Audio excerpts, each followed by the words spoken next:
Mulai dirangkul almarhum Masipit Trisusilo Haryono, diajak bicara, yuk ayo kita menggarap seni pencak silat untuk festival. Ini ada sponsornya. Siapa Mas? Almarhum Pak Sampurno. Nah, disitulah difasilitasi.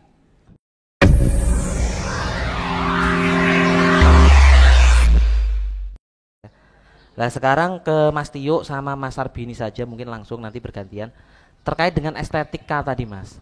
Jadi silat kan kita tahu bahwa ada yang berprestasi dalam arti tanding, ada juga yang seni. Seni sendiri juga ada yang terkorelasi dengan prestasi dan seni yang terlepas. Baik itu seni festival maupun seni pagelaran ya Mas. Artinya pertunjukan yang ditunjukkan di luar event silat. Nah monggo Mas Tio. Yeah. Bismillahirrahmanirrahim. Terima kasih Mas Ageng atas waktu yang diberikan. Jadi kalau saya jujur saja merasa bahwa saya dilahirkan sebagai anak panggung. Memang basicnya seni. Tapi saya tidak mau ketinggalan dengan prestasi. Artinya apa? Saya juga berlatih untuk menjadi atlet petanding.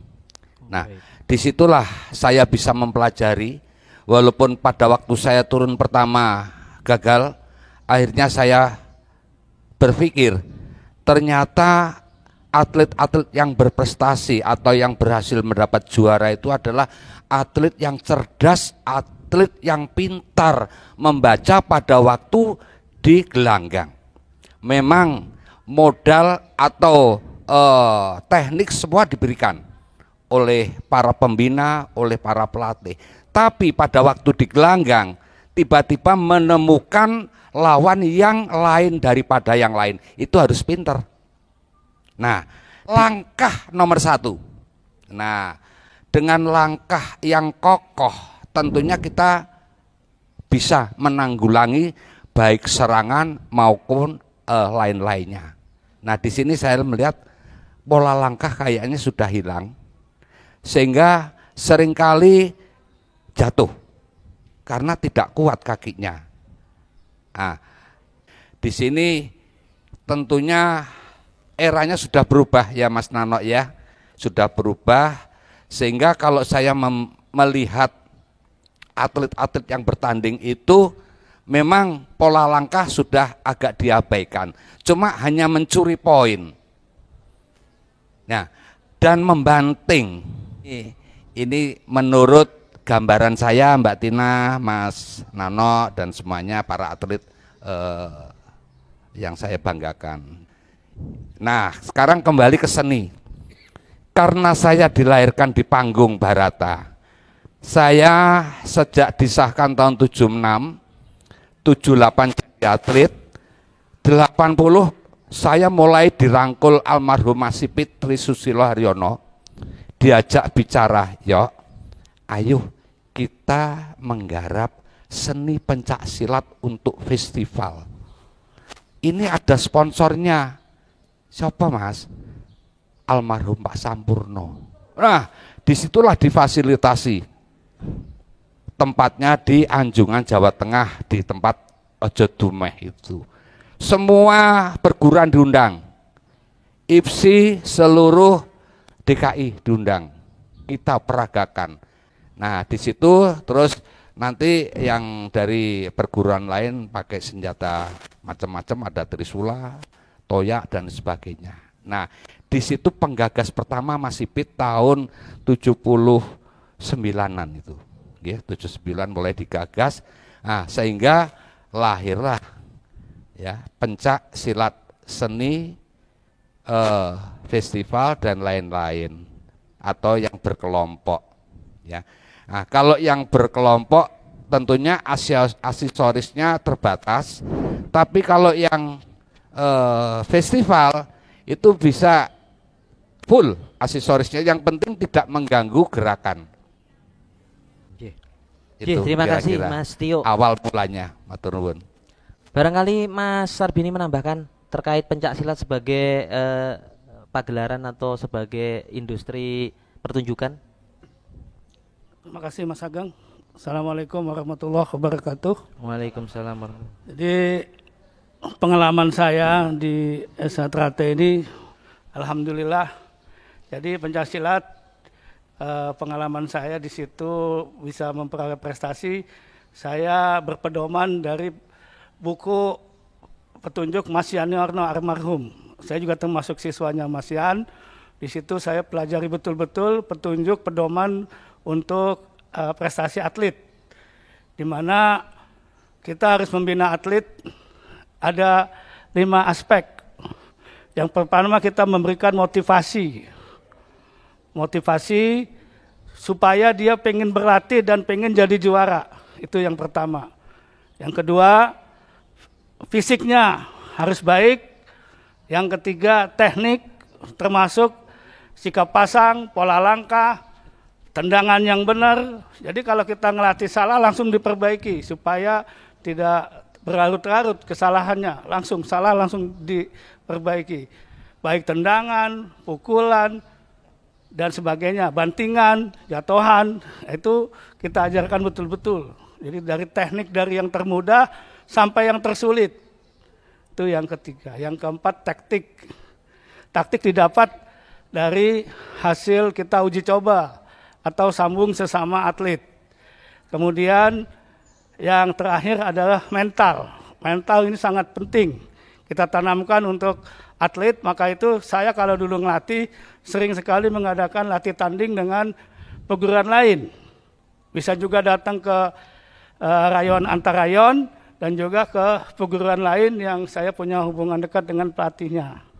Sehingga atlet itu punya mental yang baik, punya mental yang kuat pada saat pertandingan. Mengenai seninya, saya banyak belajar ke Barata, termasuk Mas Tio, Mas Sipit. Itu saya dulu sering dibawa-bawa sama Mas Sipit sampai jadi penari Ramayana. Saya jadi ketek, jadi api, macam-macam. Orang Betawi bisa tarian Jawa itu karena alhamdulillah almarhum Mas Sipit yang sering membawa-bawa saya. Kalau pengalaman saya jadi atlet, ini pelatih saya banyak di sini, ada Mas Harun, Mas Kat, ada Mas Rauni, itu termasuk pelatih-pelatih saya dari mulai atlet sampai jadi pelatih. Jadi selain berpedoman dari buku Mas Yan, saya juga dapat pengalaman dari mereka-mereka, dari beliau-beliau yang mumpuni, sehingga alhamdulillah saya bisa beberapa kali event memperoleh juara umum. Sedangkan di seninya, saya bisa mempunyai grup yang namanya Palang Pintu Jawara. Ini alhamdulillah dari tahun 91 sampai saat ini belum bubar, Mas. Karena saya rekrut dari saudara-saudara S1. Saya pernah dapat pujian dari Mas Maji waktu ada di sini kejuaraan di Padepokan, Mas Maji yang buka, ada palang pintu. Ini siapa yang latihnya, siapa yang ketua sanggarnya? Saya, Mas. Wah ya, bagus Le. Nah, bagus Dek. Lanjutkan. Orang S1 memang harus begitu. Jadi di mana berada, seni daerah harus kita punya, harus kita tampilkan, kata Mas Maji seperti itu. Untuk itu saya anggap sebagai wasiat dan saya pertahankan grup saya sehingga bisa tampil di mana-mana, dari kampung ke kampung, dari gedung ke gedung, dari hotel ke hotel. Alhamdulillah kita masih bisa diterima dan alhamdulillah banyak dapat pujian juga di entertainment, termasuk pernah juga tampil di RCTI, di SCTP, itu pernah kita tampil, TV-TV swasta. Pernah, alhamdulillah. Itu saja, Mas. Jadi pencaksilat bisa dibawa ke entertain. Karena jadi kalau kita bisa meminitnya, mengemasnya dengan baik. Ya, jadi saudara-saudara kita bisa ada penghasilan tambahan dari situ. Terima kasih, mungkin itu aja, Mas. Ya, baik, terima kasih. Assalamualaikum Mas warahmatullahi wabarakatuh. Waalaikumsalam. Nah, buat kadang-kadang warga dimanapun berada, tadi sudah dijabarkan bahwa pencaksilat sekarang sudah bisa untuk mencari karir, tergantung bagaimana kita berkembang, tentunya dengan kodrat dan iramanya. Jadi kalau dulur-dulur itu menekuni prestasi, ya kejar sampai tujuannya. Kemudian jika mengembangkan melalui jalur seni, begitu juga tentunya juga harus dikemas dengan baik. Artinya pencak silat sekarang tidak seperti dulu ya Mas. Nah sekarang saya geser, mungkin ada dua narasumber lagi. Tadi kita ngomongin seni sama prestasi, tapi organisasinya kurang kuat. Saya pengen nanya ke Mas Asep ini. Mas Asep ini kan pelatih apa ya? Jadi tidak boleh ngomong prestasi hari ini Mas. Kebanyakan narasumber prestasi. Jadi harus ngomongin jurus silat. Jadi gimana perkembangan adik-adik Mas sampai hari ini tuh, bagaimana silat ajaran itu masih menjadi menu yang menggiurkan, artinya memiliki nilai jual yang menarik untuk anak-anak zaman sekarang. Nah, jenengan harus jawab ini. Monggo, Mas. Oke, makasih Mas Ageng. Assalamualaikum warahmatullahi wabarakatuh. Waalaikumsalam warahmatullahi wabarakatuh. Mohon izin para senior. Untuk ajaran Mas Ageng, sebenarnya ada hubungannya dengan pertandingan atau prestasi. Yang saya alami zaman dulu itu, sebelum kita menjadi atlet, kita matang pada ajaran.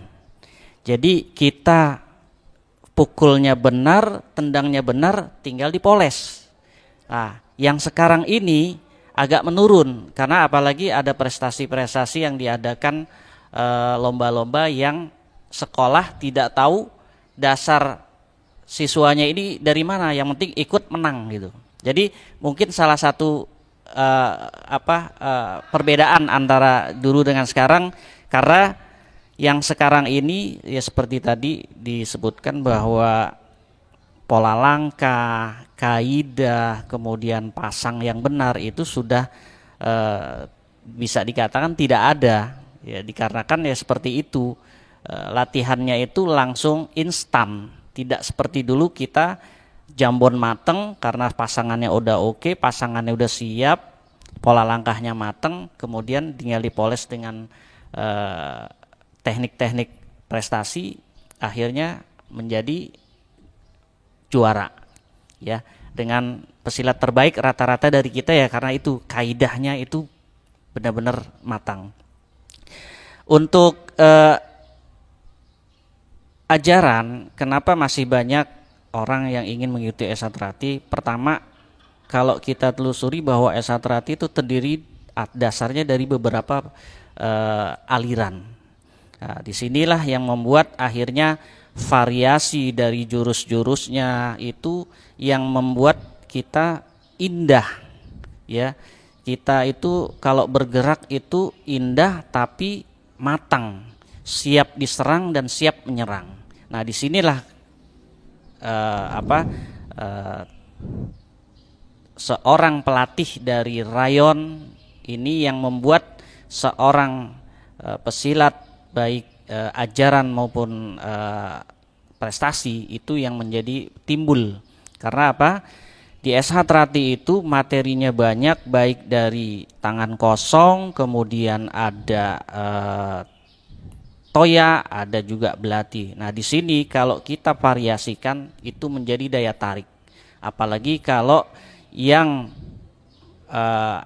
seorang pelatih itu mendalami benar apa sih ajaran itu yang sebaiknya gitu. Dari pola langkah, dari pasangan, dari kaidah dan lain-lain, itu akan menjadikan orang akan tertarik untuk mengikuti pelajaran di Persaudaraan Setia Hati Trati. Nggih, Mas Ageng. Baik, terima kasih.